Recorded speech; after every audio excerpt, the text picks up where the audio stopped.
Monsieur Patrick Provost, merci de nous recevoir à votre domicile aujourd'hui. Le plaisir est le mien. Merci de recevoir Libre Média.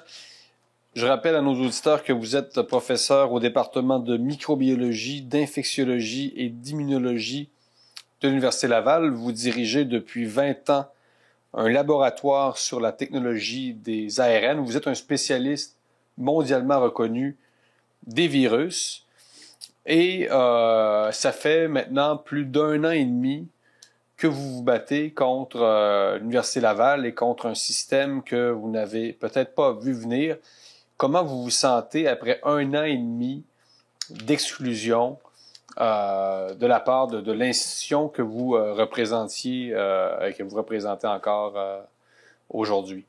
Donc, j'aimerais préciser là, que mes travaux de recherche portent sur l'ARN depuis environ 20 ans et sur les nanoparticules lipidiques depuis environ 10 ans.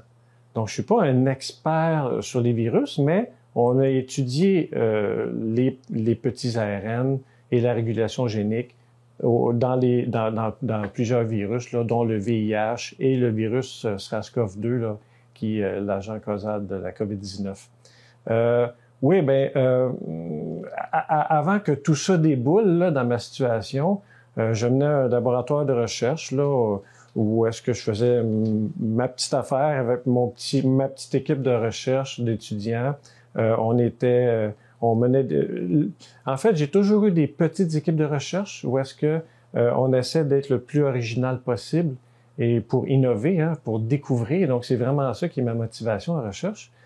Et je suis à l'aise de sortir des sentiers battus. J'aime pas tout simplement rester dans les mêmes lignes de pensée, donc j'aime ça explorer, développer aussi, j'exerce beaucoup mon esprit critique. Et tout d'un coup, quand est arrivée la crise de la COVID, avec les vaccins ARN messager qui étaient nouveaux et tout ça, là, j'ai commencé à m'interroger. En juillet 2021, je me suis soumis à une vaccination, j'ai eu des effets secondaires que mon médecin a refusé de rapporter. Et puis ça m'a mis sur une piste, sur une quête personnelle, en fait, à essayer de comprendre tout ça. Je remonte jusqu'à là parce que justement, C'était le moment déclencheur. Ouais. Hein? C'est-à-dire que c'est une histoire personnelle exact. Qui vous a mené à vous intéresser de près aux effets secondaires de la vaccination des vaccins COVID-19 et en particulier les vaccins, par exemple, c'est une catégorie précise qui est les vaccins ARN messagers. Hein, donc, Pfizer Et Moderna. Et on exclut AstraZeneca. Ouais. OK. Et donc, c'est quand le gouvernement a annoncé la vaccination massive des enfants, là, je me suis vraiment dit non, il faut qu'on intervienne publiquement. J'ai accepté d'intervenir publiquement. Et ça a mené à la conférence des médecins et des scientifiques de Réinfo Québec du 7 décembre 2021. Et c'est suite à cette diffusion-là que j'ai partagé avec mes collègues professeurs à l'Université Laval que là, il y a un professeur qui a porté plainte. Donc, c'est la première plainte parce qu'on rappelle à nos auditeurs que vous en êtes à votre 7e plainte qui a été déposée le 6 mars dernier. Ouais. Mais la première plainte que vous évoquez, elle, a été déposée en janvier 2022 suite à une conférence organisée par Réinfo COVID Québec. C'est ça. Dans laquelle vous avez critiqué finalement la vaccination systématique des enfants parce que vous considériez qu'il y avait plus de désavantages à d'avantages à ce type de vaccination-là. Et c'est ce qui a mené, qui a déclenché toute cette aventure qui vous n'aviez évidemment pas anticipée. Je savais que je me prononçais sur un enjeu quand même assez sensible. Mais je savais pas qu'un collègue qui me connaît, qui m'apprécie pas, mais qui me connaît, qu'un collègue puisse porter plainte à l'Université Laval plutôt que de m'envoyer un courriel puis d'engager l'échange avec moi. Parce que c'est ça le débat à l'université, là. Ben oui. Tu sais, comme professeur à l'université, on doit pouvoir s'exprimer librement, échanger nos idées, débattre, et puis c'est comme ça qu'on fait avancer les connaissances. Mais plus que ça, c'est au cœur même. La collégialité est au cœur même du processus scientifique, ce qu'on appelle la révision par les pairs. Donc, c'est de la confrontation des points de vue dans la communauté universitaire fait avancer la science, en gros, là. C'est ça. Et puis, parce qu'un collègue n'était pas d'accord avec ce que moi je disais, Il a porté plainte plutôt que venir avec moi pour en débattre. Donc, c'est un collègue qui a porté plainte la première fois. Oui, on se connaît. Un professeur du même département. Oui, tout à fait. Donc, le même axe, un autre département. Mais comment vous êtes senti? C'est bébé, non? Oui. Il a faim là, avoir été heurté. Il disait que j'avais tenu des propos fallacieux, etc. Puis lui, il mentionnait dans sa plainte comme quoi le taux de mortalité à la COVID était de 3 % alors qu'on sait aujourd'hui c'est à peu près 30 fois moins. Fait que, tu sais, il faisait tout simplement répéter ce que le gouvernement disait, alors que moi, j'exerçais un esprit plus critique et je questionnais ce qu'on nous disait à la télé. Donc, c'est ça la différence, là. Donc là, tu as un chercheur qui a tout simplement bu les paroles du gouvernement et qui les a raccrochées sur moi. Alors que moi, évidemment, j'ai fait d'autres démarches, j'ai fait d'autres recherches, j'ai regardé les données officielles du gouvernement et j'arrivais à des choses différentes. Et là, au lieu de débattre, il y a une plainte. Et là, aussitôt qu'il y a une plainte de déposée, là, c'est l'université qui s'en saisit. Uh-huh. Et là, met en place tout un processus qui empêche le plaignant d'être en contact avec l'intimé, là, si on veut, la personne qui a commis l'infraction. Et donc, on antagonise les parties. Et là, l'Université Laval se positionne pour dire, OK, on va décider qui a raison. Alors que c'est pas ça l'idée, là, à l'université. Il faut... Non, pas du tout, non, je comprends bien. Oh, donc, c'est une façon... excuse-moi, Jérôme, mais tu sais, l'Université Laval, il judiciarise les débats universitaires. Donc, je trouve que c'est dangereux, c'est un dérapage dangereux. C'est-à-dire qu'on a politisé la science, on a idéologisé aussi la science. Donc, le gouvernement se mêle finalement, en gros, l'Université Laval elle-même, dans sa direction, d'un processus scientifique qui doit évidemment être indépendant des autorités gouvernementales. Pour vous, c'est une ingérence de l'État, finalement, directement. On va en parler parce qu'il y a la création d'une chaire de recherche, évidemment, puis là, on sait que la recherche est financée par les gouvernements au Canada. Mais c'est clair que c'est une ingérence, tu sais, parce que quand deux collègues ne sont pas d'accord, il me semble qu'ils devraient régler leurs différends ou étendre la discussion puis l'élargir même à tous les membres du département. Et non pas là qu'il y en a un qui s'en va courir à sa mère. Non, mais c'est pour ça que je dis que c'est plutôt enfantin la réaction de votre collègue que je connais pas, dont je connais pas l'identité. On précise aussi aux auditeurs, donc, cette première plainte-là de votre collègue, qui s'apparente à une sorte de délation assez bébé, a mené à votre première suspension sans salaire de 8 semaines, juin à août 2022, et vous avez été suspendu récemment une deuxième fois sans salaire, et vous êtes en train de purger votre peine, finalement. Exact. Parce que vous avez mal pensé, finalement. Donc là, votre deuxième sentence se termine en juin prochain. Ouais. Donc là, vous êtes à la maison, vous êtes en stand-by, évidemment, vous continuez à intervenir publiquement. Ben, tu sais, moi, je suis confiné à la maison. Là. Je suis donc, encore le retour du confinement. Oui, c'est ça. Mais c'est quand même assez incroyable, tu sais, que j'ai été, jusqu'à ce jour, là, suspendu pour une durée totale de 6 mois sans salaire pour avoir prononcé des mots, pour avoir soulevé des doutes. Et voulu débattre. Tu sais, j'ai des préoccupations, j'ai des questions, puis plutôt que de répondre à mes questions, on cherche à me faire taire. Donc ça, c'est complètement incroyable là, dans une société qu'on dit libre et démocratique. Je vous repose la question, qu'est-ce que ça vous fait d'être passé finalement d'un chercheur apprécié, célébré, c'est-à-dire que vous avez reçu des prix pour quelques recherches que vous avez menées, vous faisiez la promotion de la diversité culturelle à l'intérieur du département. Il y a un article, je pense, du Soleil où vous faites la promotion de l'inclusion de femmes de culture musulmane dans votre laboratoire. Donc, vous êtes quelqu'un qui pas représenter le système d'une certaine façon, mais vous êtes quelqu'un qui, c'est ça, qui vraiment est intégré, qui rayonne, et tout d'un coup, arrive la pandémie, et là, vous devenez une sorte d'hérétique.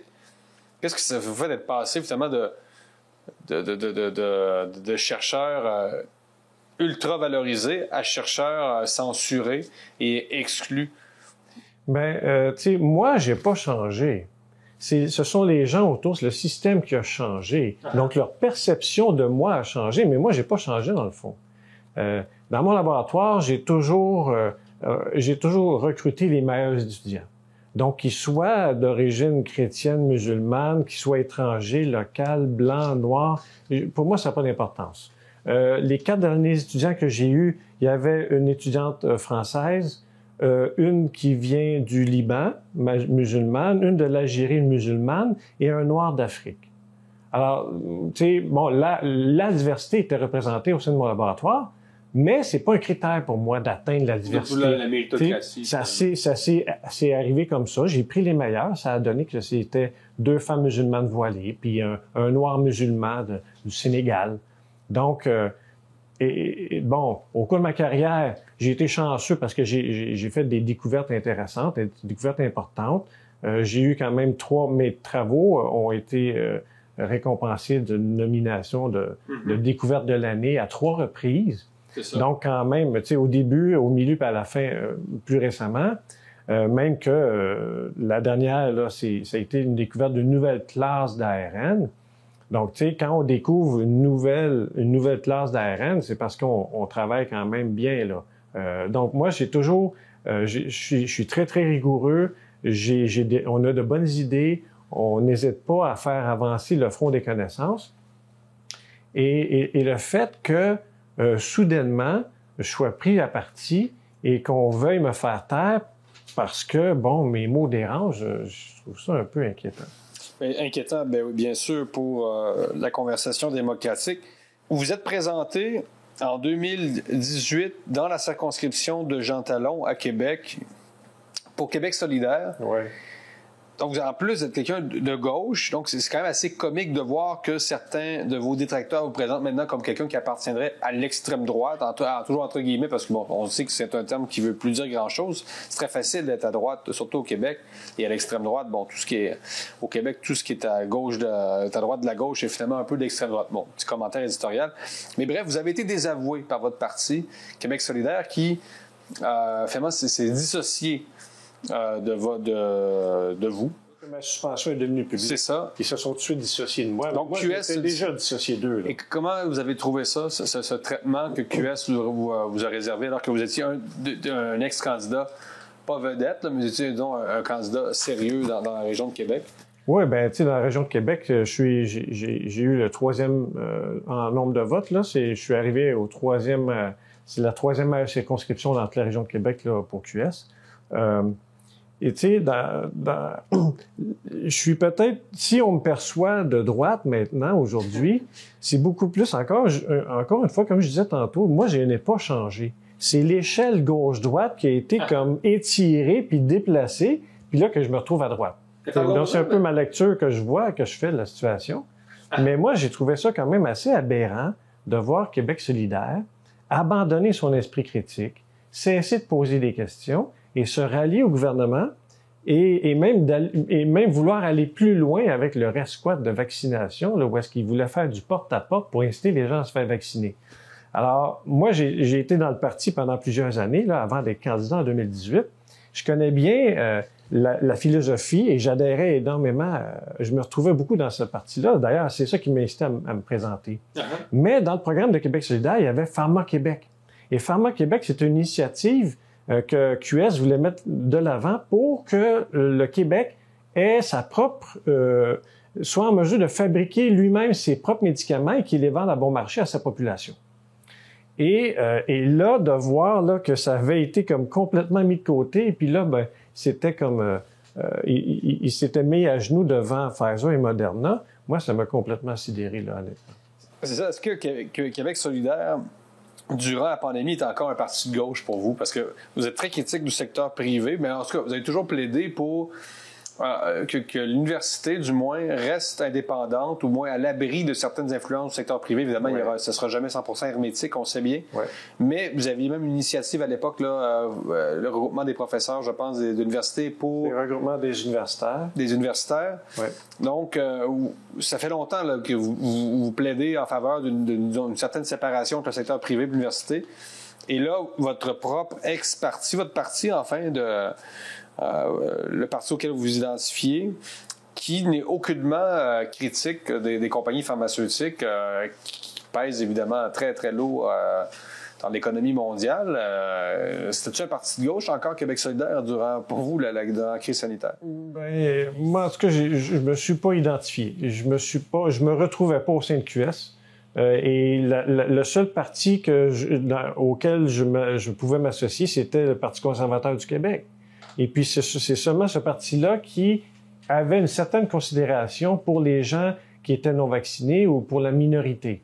Et là, le fait que QS, qui a toujours pris la défense de son histoire, a toujours pris la défense de la minorité, des travailleurs. Ensuite, ça a été les minorités, minorités en termes de race, de langue, de culture. Et là, parce que c'était une catégorie de personnes non vaccinées qui constituent une minorité, QS n'a pas pris la défense de cette minorité-là. Et je crois comprendre que c'est parce qu'il voulait pas tourner le dos à une majorité d'électeurs. Et aussi la manière que cette minorité-là de personnes non vaccinées était dépeinte par le gouvernement, avec des gens qui étaient égoïstes, qui se foutent des gens autour et tout ça, QS voulait probablement pas s'associer avec ce type de gens-là, ou en tout cas aux étiquettes là, qui les dépeignaient. Donc, pour des raisons électoralistes, notamment QS, ou par manque de jugement également, et par manque de vision. C'est-à-dire qu'on a une gauche quand même très conformiste, qui se présente comme révolutionnaire, mais qui finalement a intégré toutes les institutions. C'est quoi le facteur? Électoralisme ou manque de vision? Non, c'est clair qu'avec l'arrivée de Gabriel Nadeau-Dubois au sein du parti, le parti il est devenu un parti pyramidal et non pas un parti mu par la base. Horizontal. Et donc, ça a provoqué un changement d'orientation, de gestion au sein du parti. Et quand il a pris le pouvoir du parti, c'est clair que là, son but, c'était de prendre le pouvoir du Québec. Et pour y arriver, il ne pouvait pas tourner le dos à la majorité de personnes vaccinées. Encore des côtes à manger quand même, le GND, pour parvenir au pouvoir. Ouais. On va suivre ça de près. En juin 2022, Québec adopte une loi sur la liberté académique en milieu universitaire. Ouais. Bon, c'est présenté comme une solution, finalement, au climat de censure qui règne à l'université. Mais dans votre cas, ça ne change absolument rien pour le moment. C'est quoi cette loi-là? Est-ce qu'elle sert à quelque chose? Donc, cette loi-là, ça a été le fruit des travaux de la commission Cloutier, qui avait été mis en place justement pour consulter la communauté, la population. Dans la foulée aussi, excusez-moi, de l'affaire de Verouchka, Madame Lieutenant Duval. Oui. Verouchka, lieutenant Duval, c'est bien ça? C'est ça, oui. Qui avait proposé le mot nègre qui avait osé prononcer le mot nègre dans un cours. C'était fait sanctionner. Et qui était une professeure de gauche aussi. Bon, c'était très ironique. Donc, dans la foulée de cette controverse-là, l'Université d'Ottawa, il y a eu la commission Cloutier et donc ça a mené à la loi sur la liberté académique. Donc, j'ai participé aux travaux de la commission Cloutier. J'ai produit un mémoire. Puis en fait, qui contenait 4 articles, 4 lettres d'opinion que j'avais publiées dans les médias de masse, qui étaient très critiques envers l'Université Laval, et en particulier quant à ses liens avec les intérêts privés et l'effet de ces liens-là sur sa mission universitaire. Et j'ai produit un mémoire, puis je pense que j'ai été bien entendu. Et bon, ça a donné naissance à la loi qui est en vigueur aujourd'hui, la loi qui protège la liberté académique en milieu universitaire. Et c'est positif d'avoir une loi dans le sens que ça assure une certaine uniformité parmi tous les professeurs d'université au Québec. Donc, on devrait pouvoir bénéficier d'une certaine protection de base, même si la convention collective des professeurs de l'Université Laval est même plus avantageuse point de vue protection que la loi en tant que telle. Parce qu'il y a aussi la politique sur la liberté académique qui est adoptée par l'Université Laval le 17 mai dernier, qui vise justement à conformer l'Université Laval à cette loi-là, mais vous dites qu'elle est déjà plus sévère, finalement, celle-là, ou... Non. Donc, cette politique-là, elle a été adoptée en même temps, la même semaine que la convention collective a été signée.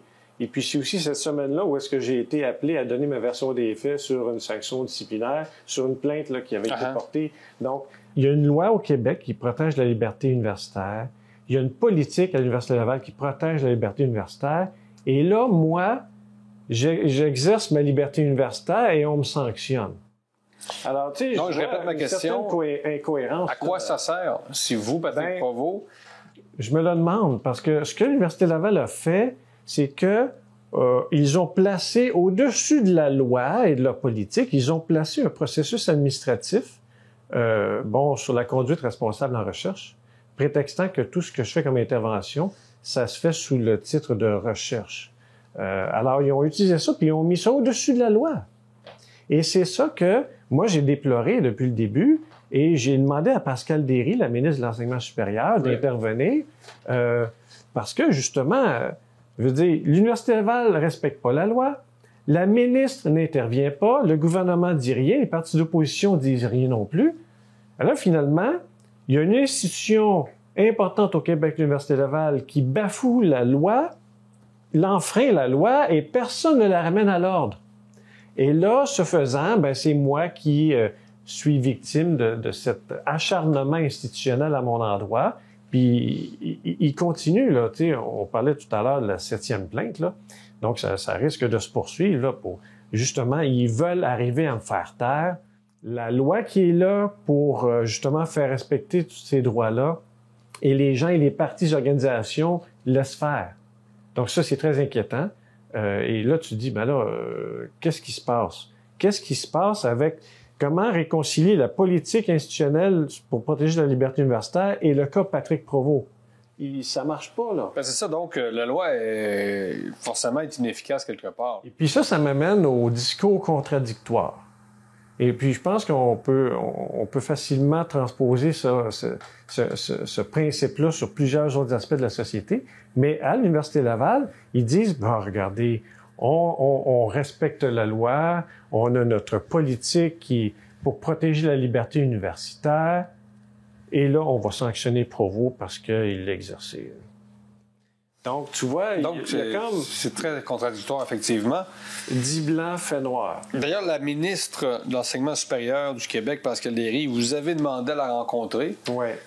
Et c'est jamais arrivé. À plusieurs reprises. J'ai même tourné une vidéo pour demander une rencontre et tout ça.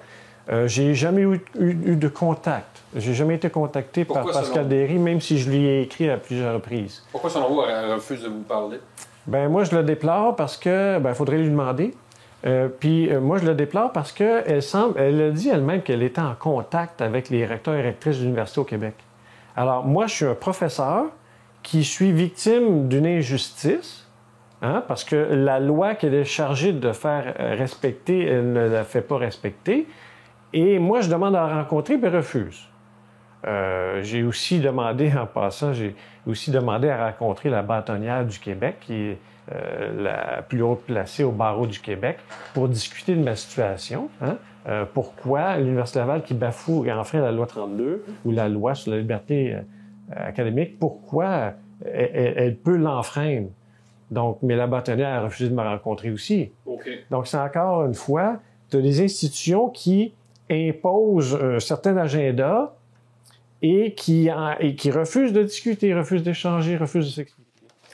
De quoi on a peur? Pourquoi on a peur de vous, Patrick Provost? Dans le sens où vous n'êtes pas non plus le seul dans le monde. Au Québec, vous êtes effectivement dans les quelques figures scientifiques, peut-être la seule, en fait, figure scientifique. Vous êtes un peu le Raoult du Québec, d'une certaine façon. On n'est pas très nombreux à s'exprimer publiquement, puis on voit la raison, on connaît les raisons, parce que avec les sanctions que je me vois imposer, c'est sûr que ça dissuade tous les collègues, là, donc ces collègues-là vont s'auto-censurer. Donc, à travers le monde, on est des milliers de scientifiques qui avons beaucoup de critiques par rapport à la gestion de la pandémie, critiques envers les vaccins et tout ça. Donc, moi, ce que je trouve dommage, c'est que tant que les autorités n'accepteront pas d'engager le dialogue avec des gens comme moi, ils vont chercher à les faire taire. Mais pendant ce temps-là, quand tu exclus des voix au chapitre, tu peux pas arriver à avoir la meilleure compréhension, la meilleure gestion de la situation. Mais je le répète, pourquoi on a peur de vous à ce point-là? Vous n'êtes pas non plus... vous ne proposez pas de renverser l'ordre établi, vous ne proposez pas de faire un coup d'État, vous en appelez à un débat sur les effets secondaires de la vaccination et les mesures sanitaires en général. Québécois retire votre lettre qui s'intitulait le véritable portrait de la COVID-19 au Québec, c'est bien ça? Ouais. Republié par Libremédia après le retrait de cette lettre-là. Ouais. Libremédia, c'est en fin juin 2022. Ouais. Pourquoi les médias aussi se joignent? tout ce que je fais depuis le début de la crise, depuis que j'ai pris la parole publiquement, je m'exprime de manière respectueuse. Mes arguments sont sourcés, sont cohérents. Donc, je demande à débattre, je demande à échanger, je demande à ce que beaucoup plus de transparence, hein, d'ailleurs. Puis j'ai beaucoup de soucis envers le bien commun, envers ma communauté, et la transparence devrait être de mise. Et le fait qu'on réussisse pas à engager le dialogue, ça me préoccupe vraiment beaucoup. Parce que, tu sais, depuis le début, je prononce des mots, je donne des entrevues et j'écris. Donc, je vois rien de menaçant, là. Hein? Il y a rien de menaçant. Et pourtant, quand je me déplace dans des lieux publics, je vois surgir des gardiens de sécurité. En plus grand. On a essayé de vous intimider, à ce que j'ai compris, jeudi dernier, il y a eu un symposium à l'Université McGill sur l'avenir de la médecine. Sur les vaccins ARN messagers, notamment. Ouais. Et vous dites que jeudi dernier, donc, à l'Université McGill, quand on a réalisé que vous étiez parmi les participants, un gardien de sécurité est arrivé pour vous indiquer que vous étiez sous surveillance. Exact. Vous êtes un chercheur, là. Oui. Est-ce qu'on est en Union soviétique? C'est quoi ce truc? C'était un événement qui était pour être diffusé en ligne, en live, directement sur les réseaux sociaux. Et clairement, l'agent de sécurité est rentré dans la salle. On était 5 dans une salle de 300. Là. Elle est venue, elle a fait tout simplement le tour de moi et est ressortie. Et à la fin, quand je suis venu pour aller parler avec le représentant de la compagnie Pfizer, qui était parmi les 4 panélistes, il y a un autre agent de sécurité qui s'est pointé pour éviter là, probablement tout dérapage. Là. Mais clairement, on voit comme une menace. Alors que je suis la personne peut-être la plus pacifique au Québec. Et tout ce que je veux, c'est de parler. Non, on sent pas chez vous un tempérament effectivement très violent. Là. Vous n'invitez pas à renverser le système. C'est quand même assez incroyable. Oui, tout à fait. C'est dystopique. Comme réalité, là. C'est pourquoi? C'est parce que Et puis, si je peux juste rajouter, c'est que moi, pourquoi j'ai été voir le représentant de la compagnie Pfizer? C'était pour lui remettre des documents. Au symposium, là, de jeudi dernier. Au symposium, jeudi passé. Donc, je voulais lui remettre les 3 publications que j'avais publiées dans la revue IGV-TPR sur les effets secondaires liés au vaccin ARN messager, qui sont, selon moi, très largement sous-estimés. Donc, je voulais lui donner ces 3 publications-là et avec une lettre d'opinion non à Moderna, en faisant allusion aux usines qui sont en construction. Et quand je suis venu je me suis présenté, je lui ai expliqué ma situation, je lui disais que j'avais fait une découverte importante là, au début de ma carrière, Dicer qui produit micro-ARN, puis là, il connaissait et tout ça. Et là, j'ai parlé de ma vaccination, effet secondaire, non rapporté par mon médecin, puis je lui ai demandé comment pouvez-vous être certain là, que votre vaccin est sécuritaire si les médecins ne rapportent pas les effets secondaires. Donc, et là, je lui ai remis des documents, mais il n'a jamais voulu les prendre. Et là, il a voulu quitter la salle. Et là, j'ai parlé avec le modérateur de la session. Je lui ai dit, regarde, là, Thomas, c'est quand même assez incroyable. Il y a une compagnie qui a fait des milliards de dollars de profit avec un vaccin ARN messager qui produit des effets secondaires. Hein, et il faut pas se mettre la tête dans le sable. Moi, je dis que les effets secondaires sont très largement sous-estimés. Et le gars... il est venu ici il est venu à ce symposium-là à titre de représentant de la compagnie Pfizer. Donc, le fait qu'il ait refusé de prendre connaissance de mes articles, moi qui est un professeur d'université, un chercheur, le fait qu'il ne veuille pas prendre connaissance de mes travaux, c'est quoi le message que ça envoie? Moi, ce que je comprends, c'est que la compagnie Pfizer n'est pas responsable. Elle n'est pas non plus imputable. Elle engrange des milliards en profit sur le dos de la santé des Québécois et partout dans le monde. Et on ne peut même pas soulever le moindre doute sur les effets secondaires que leurs vaccins peuvent provoquer. Donc, je comprends que Pfizer n'est pas intéressé à en connaître davantage sur la déclaration des effets secondaires. Et ça, si c'est ça, ça veut dire qu'ils n'ont aucun plan pour améliorer la sécurité de leurs vaccins. parce qu'il le croit efficace depuis le début. Donc, c'est extrêmement inquiétant parce que on a appris à cette occasion-là qu'il y a des centaines et des centaines de produits à base d'ARN messager par injection que la compagnie est en train de développer. Pas juste celle-là, mais d'autres compagnies sont en train de développer. Ce ne sont pas des vaccins, c'est quoi? Pour traiter toutes sortes de maladies, même pour abaisser le taux de cholestérol, par exemple.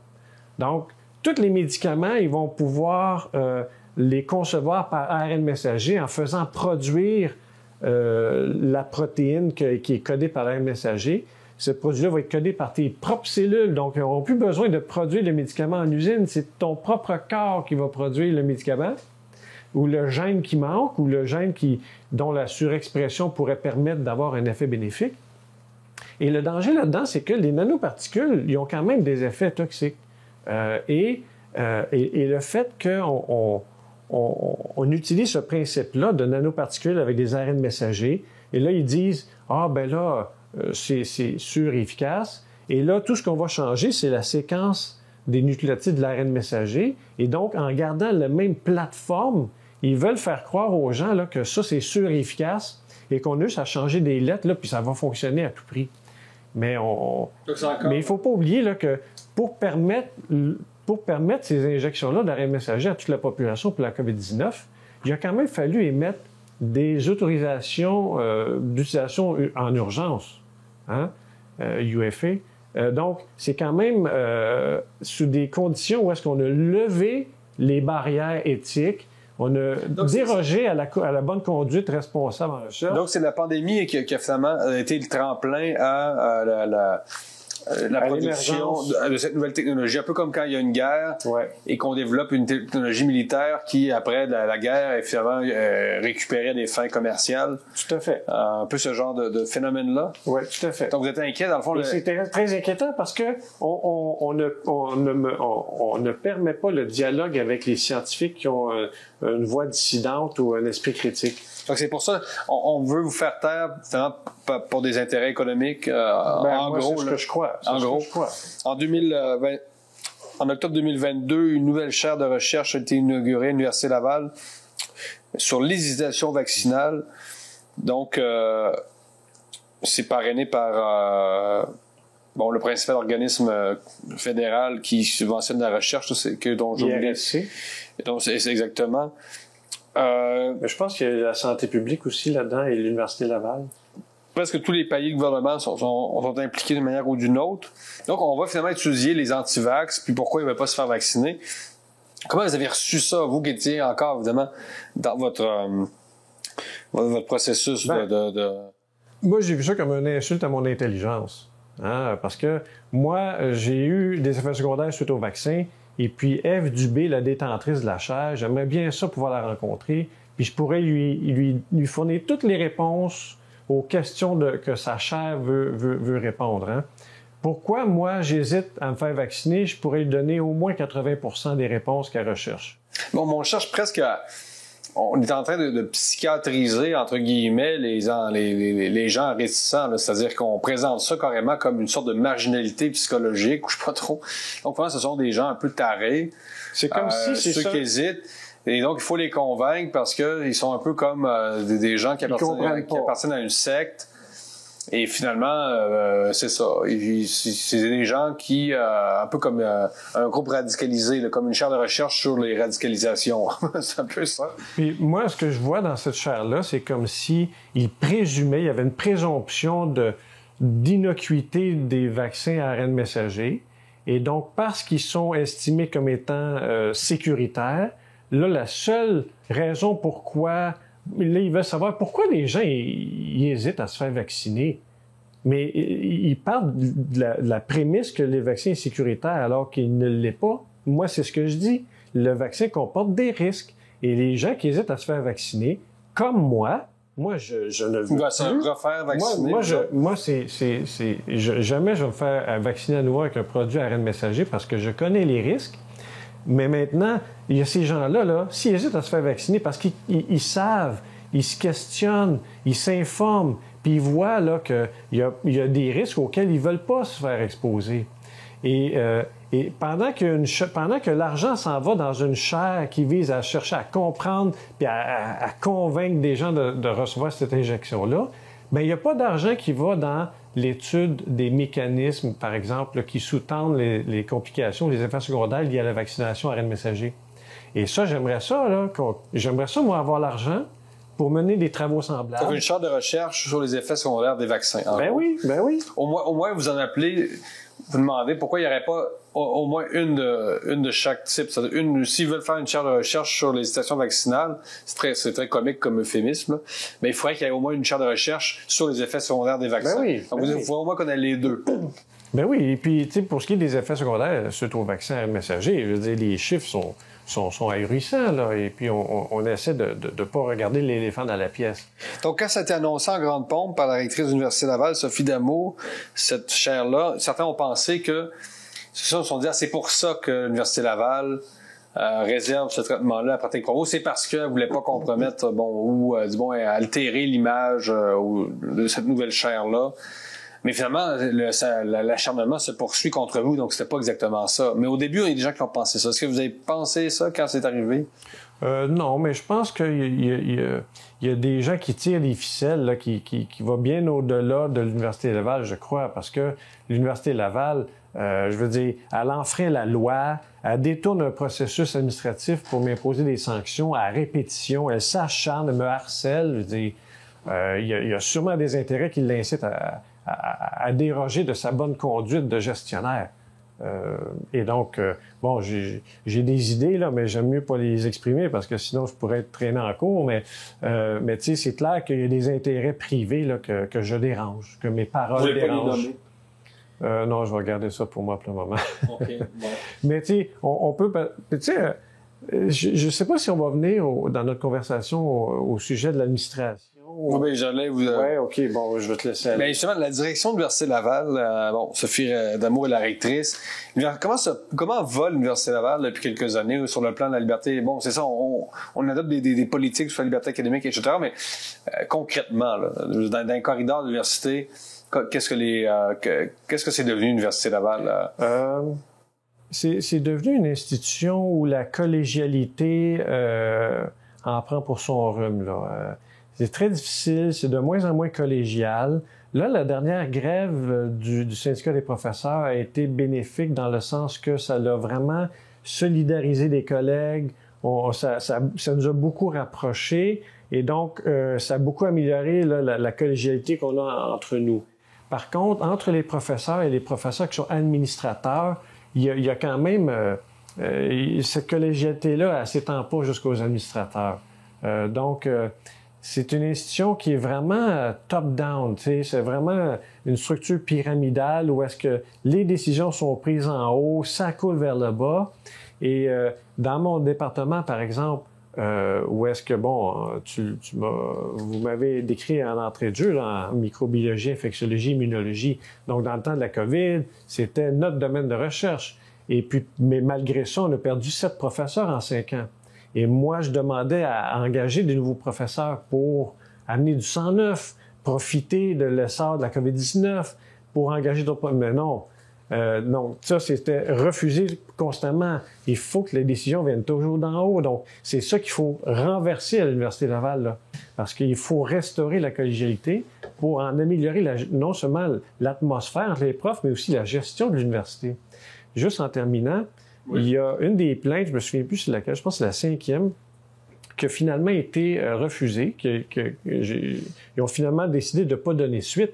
Mais ça, c'est parce que il y a eu la veille, ils avaient reçu une lettre signée par 280 professeurs de l'université qui m'appuyaient. Oui. Et donc, justement, vos collègues, ils sont solidaires de vous. Est-ce qu'ils sont assez... évidemment, vous avez sans doute des échos de collègues qui doivent vous envoyer des messages d'appui en privé, mais qui n'osent pas se mouiller publiquement. Comment vous trouvez ça? Est-ce que c'est suffisant? Est-ce que vous vous sentez réellement appuyé par la communauté universitaire en général, ou vous êtes un peu déçu quand même? Oui, non, mais j'aimerais qu'il y ait davantage de manifestations publiques d'appui. Mais je sais que j'ai beaucoup d'appui au niveau des professeurs d'université à l'Université Laval et à l'extérieur. Mais des appuis privés? Oui, c'est ça. Est-ce que les gens ont ce courage parmi vos collègues? Ben, c'est ça. Donc, les gens, ils veulent pas tout parce que... Parce qu'il y a beaucoup de mentalité de fonctionnaires chez les universitaires, on s'entend. Ben, c'est les gens font leurs petites affaires, ils ont des micro-sujets de recherche, c'est gros comme ça. Ils reçoivent des subventions publiques. Ils mènent un train de vie assez bon. Ils tiennent leur statut social, statut professionnel. La sécurité d'emploi. Ils veulent pas le compromettre pour appuyer Patrick Provost qui critique la gestion de la COVID-19. Fait que, tu sais, il y a aussi beaucoup de collègues là, qui sont dans le narratif et qui n'exercent pas leur esprit critique à titre de citoyen. Et donc, quand ils portent leur chapeau de professeur, ils ont la même tête de citoyen, mais ils ont les mêmes informations, donc ils croient le narratif, ils remettent pas en question, ils veulent pas s'attarder à ça, c'est trop complexe, ils sont surchargés de travail, donc ils se libèrent l'esprit de toute façon, puis ils vont prendre ce que le gouvernement leur dit, ils vont suivre les consignes. Puis tu sais, j'ai des collègues là jusqu'à récemment qui portent encore le masque là. Tu sais, donc il y a vraiment là, c'est cet esprit critique là qu'il faut exercer, mais à chaque moment, et non pas juste dans ta recherche, mais aussi à titre de citoyen. Et les collègues, ben c'est aussi dans mon département, ça a été une opportunité extraordinaire d'étudier un virus, un nouveau virus. Et donc, les chercheurs se sont attardés à aller chercher le financement pour leur propre laboratoire ou à développer des vaccins contre la COVID-19. Donc, ça a été vraiment un engouement. Et donc, ils ont laissé de côté leur esprit critique pour essayer de mieux... De profiter finalement de la manne. De l'occasion. Exact. Créée par la COVID-19. Ouais. Vous m'avez raconté dans une entrevue précédente qui a été rapportée à l'écrit cette fois sur la plateforme de Libremédia que certains de vos collègues vous boudaient en quelque sorte, même dans les corridors de l'université, on vous ignorait, même la gestion du matériel. Bref, vous n'aviez pas accès au matériel dont vous aviez besoin, par exemple. Ça, c'est très spécial. Ouais, mais tu sais, dans ma situation est quand même très complexe et ça remonte à plusieurs années. Il y a un événement, là, choc, qui est arrivé environ il y a un peu plus de 8 ans maintenant, où est-ce que je m'étais exprimé contre la directrice de l'époque. Vous êtes un dissident de longue date, finalement. Ben, en fait, dans l'intérieur de l'Université Laval, je veux dire, pas à l'échelle du Québec. Là. Et encore une fois, c'est toujours pour les intérêts collectifs plutôt qu'individuels. Parce que vous avez une firme syndicaliste et tout ça. Oui. Donc, à chaque fois que je prends position, c'est toujours avec des idées réfléchies, avec des arguments raisonnés, puis juste porter en tout respect puis calmement. La fois, on vous dirait quoi, idéaliste? On vous présente comme quelqu'un qui finalement facilite pas le déroulement. Ben moi, je suis pas un rubber stamper. OK? Donc, quand on nous présente des propositions à l'Assemblée ou quoi, ben moi, je serais pas là pour dire, OK, c'est bon, on passe au suivant. Vous dérangez. Non, j'aime mieux qu'on prenne connaissance, on va prendre connaissance de la proposition. S'il y a des critiques, des questions formulées, je vais les poser. S'il y a des critiques à formuler, je vais les exprimer aussi. Et là, si ça accroche, ben regardez, on passe au vote. C'est pas grave, là. Mais au moins, je vais avoir la chance de m'expliquer. Vous êtes vu comme un élément un peu... dérangeant pour ceux qui veulent imposer leur décision, oui, c'est clair. Donc, donc c'est antérieur même. Oui, c'est clair. Ça fait partie des discussions que vous avez lors des audiences. On le rappelle, il y a des audiences actuellement qui se tiennent à l'Université Laval qui concernent vos 2 suspensions. Donc, on va chercher à déterminer si c'était légitime ou non. Exact. Parce que ces suspensions-là sont contestées par moi et le syndicat. Donc, la dernière séance, l'audience va avoir lieu le 20 décembre prochain. Et donc, ce qui fait partie, ce que vous décrivez là, cette dynamique-là avec vos collègues antérieurs à la COVID, est-ce que ça fait partie de ce qui est abordé durant les audiences? Même pas. Parce que quand même, ça m'apparaît un élément quand même ben oui, c'est important. précurseur à tout ça, en fait. Et là, on parle, pour l'arbitrage, là, qui concerne les 2 suspensions de 2 mois et de 4 mois, ce sont 19 séances d'arbitrage sur un peu moins d'1 an. On me dit que même des criminels n'ont pas autant de séances en cours, là. Et ça, c'est pour des mots. Et là, on essaie de faire... de me trouver coupable pour avoir prononcé certains mots. Un procès, mais dans le fond, ça, par contre, ces audiences-là sont le fruit de votre contestation avec le syndicat. Mais c'est un procès en bonne et due forme. Mais c'est un procès quand même. L'arbitre au dossier, c'est comme ça qu'il l'interprète. C'est un procès en bonne et due forme. Donc, une des décisions de l'Université Laval que nous, on conteste, et là, donc, l'arbitre devra trancher. Est-ce que l'université avait raison de me suspendre ou non? Et puis ensuite, il va décider des modalités, là, si jamais, par exemple, je gagne ma cause, par exemple, ou que le syndicat gagne la cause, eh bien là, il va déterminer ça va être quoi les modalités de compensation, remboursement de salaire et tout ça. Le 20 décembre prochain, à la date de la dernière audience, ça va faire 2 ans et demi que vous êtes là-dedans. Vous allez continuer d'ici la fin des audiences à vous exprimer encore publiquement sur les sujets qui concernent la gestion de la crise sanitaire. Ça doit être vu comme la provocation. J'imagine l'Université Laval doit y avoir la pure provocation. Oui, l'Université Laval, oui, ça doit être perçu comme ça. Mais moi, je me vois comme un lanceur d'alerte.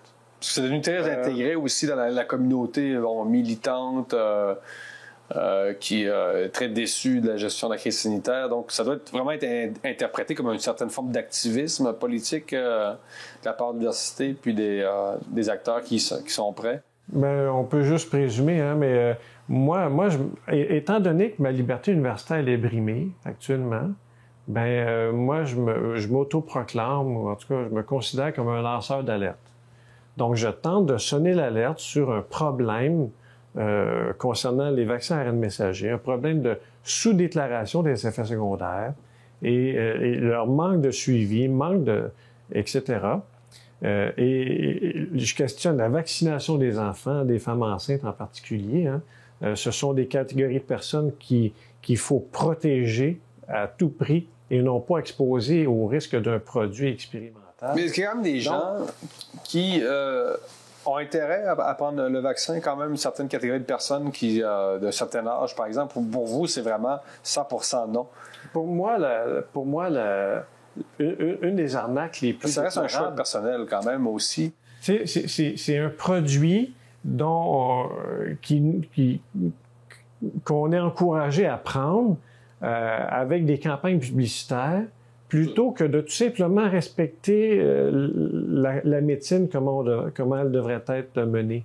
Donc, tu sais, avec le consentement libre et éclairé, hein, avec le principe de précaution, avec le droit de refus, hein, avec une évaluation des risques individuels, risques-bénéfices individuels. Donc, pour chacun des individus, il faut considérer il y a plus de risques ou de bénéfices. Et là, la décision doit être prise comme ça. Et c'est ça que, pendant la crise, pendant les campagnes de vaccination massive, c'est ça qu'on a fait sauter comme repère, comme barrière. Et ça, c'est pour ça qu'on a fait des démarches auprès du Conseil des médecins du Québec pour dire, hey, regardez là, c'est parce que les médecins, en campagne de vaccination massive, on déroge au code de déontologie des médecins, on déroge du serment d'Hippocrate, puis on déroge du code de Nuremberg, où est-ce que les gens, il faut qu'ils consentent de manière libre et éclairée avant de participer à un essai clinique. Donc, on a fait sauter toutes ces barrières-là sous prétexte qu'il y avait urgence. Mais là, il faut ramener la situation comme elle était avant. Il faut restaurer nos balises qu'on s'était données, balises déontologiques et en éthique aussi. Mais je précise, est-ce qu'il y a une catégorie de personnes qui auraient avantage à prendre le vaccin? Vous savez, j'ai passé beaucoup de temps au Mexique, à Mexico, en Amérique latine récemment, peut-être dans les dernières années.